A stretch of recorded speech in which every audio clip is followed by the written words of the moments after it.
اعددت فیہا لعبادی ما لا عین رأت ولا اذن سمعت ولا خطر علی قلب بشر.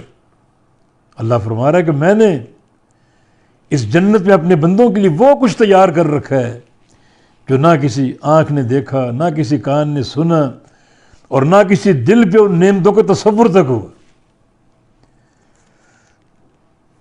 مدہامتان، وہ دونوں باغ جو ہیں وہ رنگت کے سبز ہوں گے، مگر ایسی سبزی گہری گھنی کہ وہ سیاہی کی طرف مائل ہوں گے، کالے نظر آئیں گے اپنے گھنے پن کی بنا پر، رنگت کی گہرائی کی بنا پر. فَبِأَيِّ آلَاءِ رَبِّكُمَا تُكَذِّبَانِ.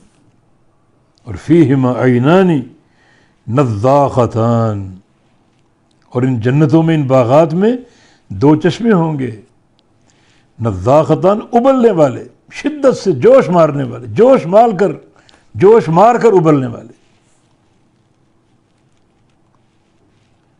نضاختان یعنی پانی اتنی شدت سے ان کا خارج ہوگا اور ہمیشہ وہ جوش مارتا ہی رہے گا، ابلتا ہی رہے گا.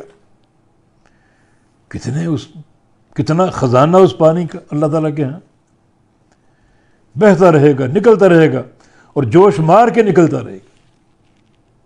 اس کا اپنا ایک حسن ہے، اپنی خوبصورتی، پانی کا اپنا ایک حسن ہے.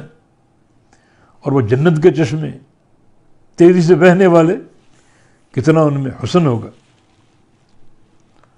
فَبِأَيِّ آلَاءِ رَبِّكُمَا تُكَذِّبَانِ.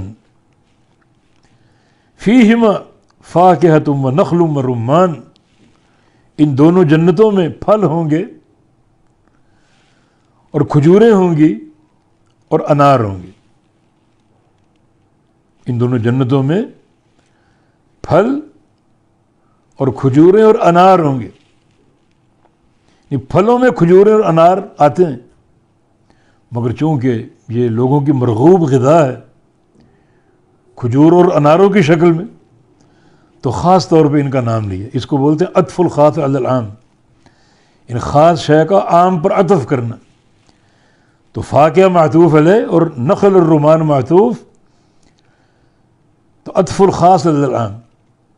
پھل ہوں گے، کھجوریں ہوں گی اور انار ہوں گے.